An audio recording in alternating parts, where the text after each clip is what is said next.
Hey guys and girls, it's Blackjack with 396 guitars. We have a Stratocaster on the bench. It's pretty much a brand new instrument.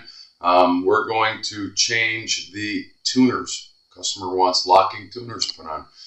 Pretty sure we're going to have to bore them out. I don't think they're going to be a direct fit, and I think we're going to have to drill the little peg holes that hold the tuners in. We'll get into that, so let's get to work. If you dig what I'm doing, like and subscribe. Thank you so much. I've gotten a lot of comments lately. It's been a minute since I made a video and got on the channel. I was away taking care of some business. I really want to thank you all for your support, comments. We had some questions. One quick question: do I film every single guitar? No, I can't. Workload. But unless I offer it to a customer and I tell them that it may take a little longer if you want a video, if they're not going to be there while I'm setting their guitar up or doing whatever I'm doing for them. And some people are willing to wait the extra time. They want the video and some don't. But I try to record as many as possible, but with workload, you never know. I mean, sometimes there's 10, 15 guitars hanging around. You got to get through the workload. But whenever I get something like this, I like to make a video of it. This particular customer is a really good friend. Not only that, but we're going to take the pick guard condom off. And I recently did a video on how to do that and with minimum hassle, but I'm going to do that for him. I may or may not put it in the video because you can look it up. I just did one. So first thing we're going to do is de-string it. Let's get this out. And guess what? When these things come new and they're screw-ins like that, guess what's down in there? And how many of them show up on my bench without that little spring? That little spring. And you know what that spring is for? I'm going to do this little tutorial. It goes down in the hole where the whammy bar goes. And the object is when you swing this down in there, it starts to compress that spring and your whammy bar will stay where you put it. If that spring falls out and gets lost and you put this down in there, two things. It's going to flop around, and if you go too far and try to grind it down in there so that it will stay where you like it to be, you're going to start stripping out. You're going to start stripping out the trem block because that's soft pot metal. So, little tip from your Uncle Blackjack. Let's get the strings off.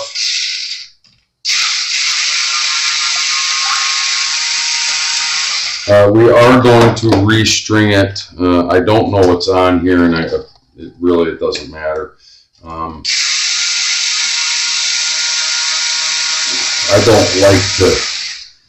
don't like to try to reuse strings, especially when that little mess is happening already, because it's just a heartache. Stand by. Okay, I wanted to make a point. Brand new guitar, USA. It doesn't get any more real than this. I was in the process of de-stringing, and I wanted to make a point of showing this. If ever you de-stringing your instrument and you get to where you pull it out of the nut, and it gets stuck in that nut slot where the string rides through there, even a little bit. You catch that? You want to loosen it all off, and this is just a hack. I'm going to file that open, but you can take your used string and just kind of grind it a little bit. Not down at the bottom of where the string rides, but on the sides. And it's probably just something catching up on the top part of the nut slot. And just by doing that, I stopped it from catching. There was a piece of, when the nut slot was cut, was catching the string. And that will matter when you go to whammy or when you're fretting chords up here. That was the D string. When you pull that, it needs to ride freely over that position and this position. And if it gets stuck in there, that D string will be out of tune, either sharp or flat, depending. So I wanted to illustrate that really quickly. Okay, we're back. As you can see, I did take the time to get his pick guard condom off. I gotta say, Fender is getting better at that. Or this particular one was a little easier, but that little screw right there kept one little piece. So what I do is I loosen all the screws, pull the knobs off. I ever so carefully cut around. I don't want to loosen any of these if I can avoid it. Those are the ones that are always, there's a big piece of plastic sticking out from every knob. And these screws, and of course the pickup screws. But if you loosen most of them, the ones you can, I don't recommend loosening the pickup screws, but the switch, you can, there's a cutout there. If you're very careful, you can get it off. And you only have one little thing to pick at, maybe, if you're lucky like I was. So I digress. Look up my video. I did a video on that, and I actually charge for that. That's a job. I don't just, you know, do that for free, because real time off camera was about 25 minutes. So we're taking out the tuners. These are very nondescript. I'm surprised, because for this guitar is a really nice instrument. It's made in the USA. I'm not afraid to say that. But now, you know, I guess Fender in their infinite wisdom puts Corona, California. And you just have to put it together that their Corona, California is in the USA.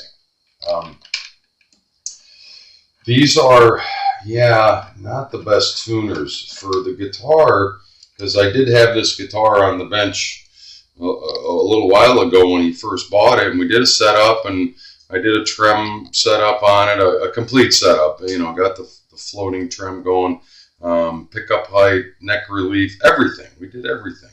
But I was not happy with these, and I guess I planted a seed in his head. It looks a lot like, that looks a lot like, well, you know what, a Gibson Deluxe tuner, but I promise you it's not. It's not nearly as good. These are really good, the Fender locking tuners. So that's what led us today. And he knows the difference now, and to his credit, he said, just put some locking tuners on it for me. So here we are. We're pulling these out. And it's pretty easy. These don't even screw into the back. At least the Gibson Deluxe, they have the same kind of setup. You know, it goes through the bushing, the nut grabs it, and then, but there's tabs on the back that they screw to the back of the headstock. These don't. Where we're going to run into some fun is these are not a direct replacement. I'm sure the bore is not going to be exact, meaning that the bore hole from the factory on this particular headstock to accept these tuners, I'm guessing, I'm not going to guarantee it, but I'm guessing that bore hole is going to be smaller than what these locking tuners are. I'm speaking from experience, but I could be wrong. I hope I am, but that's only half of it, because the other part is these just kind of attach. I see that they do have the two tits that are drilled into the back of the headstock to align. Let me get a close-up of that.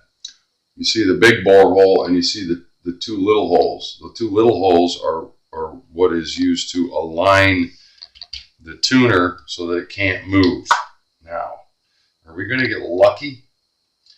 And be careful when you're putting these on, because locking tuners, some of them are longer and some of them are shorter. The longer ones are for the E and A, and then the shorter ones in succession. So find your long ones first and start with those in E. All right, am I going to get lucky? Yahtzee. Yahtzee. I like that. It is a direct replacement, so I don't have to pull out a bore tool to make these holes bigger. That can be a trial. If you don't know what you're doing, you can make a mess. Unfortunately, I'm not going to get to show you how not to make a mess today. We're going to bolt these guys right in, and they go in thusly. All right, just like the other ones came out. And make sure that you're putting the long ones. The longer ones go EA. In other words, the first ones. And the shorter ones are going to go down here because the E and A have fatter, thicker strings, and they progressively get smaller. I think there's really only two sizes, but the last time I checked, it might be minor differences between these two, but I digress. I'm kind of pleased and happy that this is not got to bore it out and go through all that monkey business. But I did want to show you, if I had to do that, there are special tools, and you know that term, special tools. So if you ever have to do this and make these holes bigger, do not just go to getting drill bits and start going to the bigger drill bit and all you're going to do is chip out wood everywhere. You have to get a ream tool like that. And you do a little bit on this side and a little bit on that side. Test fit your part. A little bit, test fit your part. All right. And if the holes are not, if you have a type of headstock that doesn't have these tit holes already put in there, you have to use a template. Simple tool that just kind of sits in there. You get it, you see these go into the bore holes, and there's very little, I'm sorry, was that? Yeah. These go into the bore holes, and then these little guys right here, you just make a mark with a pick, a straight pick, and that shows you exactly where to place those bore holes, just like so, right? So, I digress. We didn't have to, I was expecting to have to do that today. I had the tool pulled out and ready to go and everything. I've done it before. I've done it by eye before too, and that's a whole other trip. Some Zen shit, man. You got to get down there with a straight edge and make sure that all the tuners are lined up before you start drilling into wood. That'll give you nightmares if one of them comes out and it isn't straight with the other ones. This way, if they're not straight with the other ones, I can blame Fender.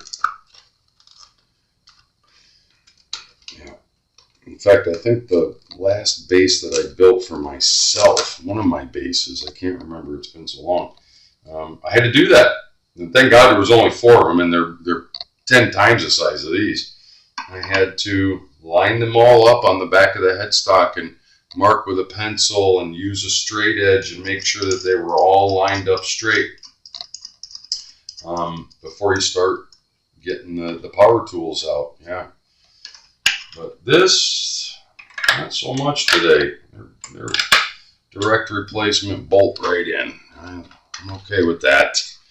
I'm okay with that. Stand by while I finish up these last 2 and we'll be right back. So we have them all in, and just the point of reference, this is what I'm talking about. If you don't know where to put all that stuff, you have to use a straight edge and get them mocked up. Make sure that your bore holes are right. Get them mocked up. Get a straight edge on them. And I checked this one, and well, guess what? Fender got it right. It's exactly perfect. And then you have to start making reference marks so you know where each one goes. And if you don't have that template tool, you're really guessing at where those 2 peg holes go. And it can be a harrowing experience. I don't recommend trying it yourself unless you have that template tool, because it really does tell you exactly where to put them. Some of them on this headstock are a little bit bigger than the others, but we're perfectly aligned, and I'm digging on that. So time to tighten them up, and I'm going to finger tighten them to see how soft the wood is, because I don't want to put a wrench on it or a driver until I know. Because that wood is not up there. It does not have a clear coat on it. Neither does the face of the fretboard. It's all one piece of wood. I believe on this one. Yeah, all one piece of wood. So get them snugged up by hand without putting a tool on it first. And then they don't, it's not a Harley Davidson. Just give it a snug. Okay, they don't need to be super tight. Now I'm talking about maybe a 1/16 of a turn, not even an 1/8 of a turn, a 1/16 of a turn. You follow? So that was easier than I thought. Now we can go right to restringing it. As I said, we did set this guitar up the other day, so I should be able to put the strings on and just tune it up, and it should be done. So stand by, because what I want to do is put all these tuners in here, and I don't want to do that on the video. I want to get that packed away, and then we're going to do the restring and double check our measurements. So stand by. So the next step is, as you know, we got to restring it. It's getting the, standard. Nothing wrong with those strings. I like them. We're going to get all of our string holes facing in the right direction. We're going to kind of be oriented in this direction. As we pull the strings up, they're going to go right into the tuner. By the way, these are much fatter keys.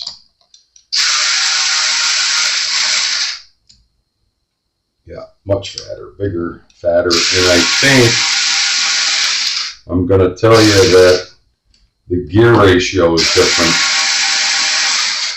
It is nondescript on the package. They are Fender replacement parts. Sorry, Fender replacement parts, but or Fender upgrade parts, replacement, call it what you want. On the back, there is no in the package, I'm sorry, there's nothing that says what the gear ratio is. Let me make sure I'm in the video. On the back, you can see what they look like. This turns, okay, so you have to open these up, get them loose. These are your locking tuners. So, unlike a traditional tuner, all we do is run the string through, measure to the next peg, snip it off. We don't do the fold and wrap. We snip it off only just when it touches the next peg. You only need that much. You pull it back. I'm going to illustrate that here momentarily. I'm going to first do the E string so that you can kind of see how it goes. I far prefer these tuners. They are expensive. This set of tuners was in the vicinity of $100. Find them cheaper wherever you want. Okay, you know how it goes. You go through the back, through the trim block, goes over the saddle, goes into the nut. It's going to live there. It's going to live there, there. This is where the string peg is. Measure just to the next peg and snip it. I know that's counterintuitive, but with locking tuners, that's what you do. Now, you just put it through the hole. And if it doesn't go through, just ever so slightly loosen it up on the bottom until the string just shows on the other side. And then snug it. And when I tell you snug it, it's not a Harley Davidson. Don't put a wrench on it, and don't over tighten it. All it's got to do is catch. and then start your reps. You still want to hold down on it and let it wrap around there. At least it'll go around once.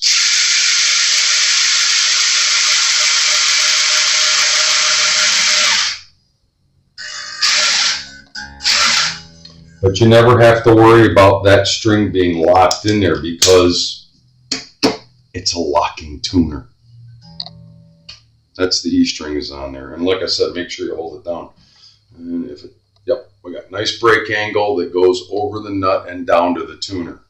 Because, you know, Fenders are kind of flat. They're not like Gibsons where the headstock bends down. I'm going to pause again and get the rest of the strings on there. You know how we do. We kind of put them all through the back one at a time, get them all hanging out, and then we go forward. So stand by. So that's how easy it is to change out the locking tuners from whatever original was in there. You know, kind of put it to whatever application you're doing. I strung it up. I tuned it up. Point of interest, like I said, I set this guitar up the other day when the customer first bought it. Got the trem all set up. I was happy with where it was, and it was stable and holding tune. These strings must have had different tension because I had to do this all over again. So let's see where it is now. Let's play a little bit and see what this girl sounds like. Nice guitar.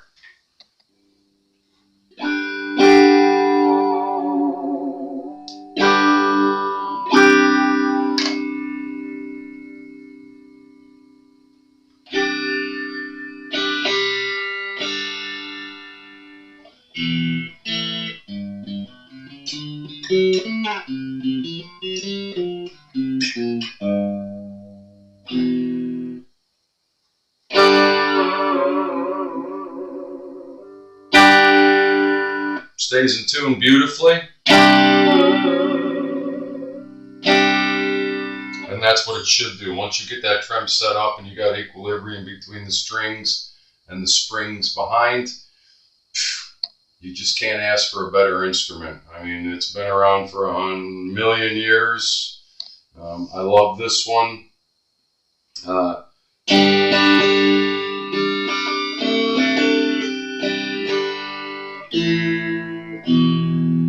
What a beauty.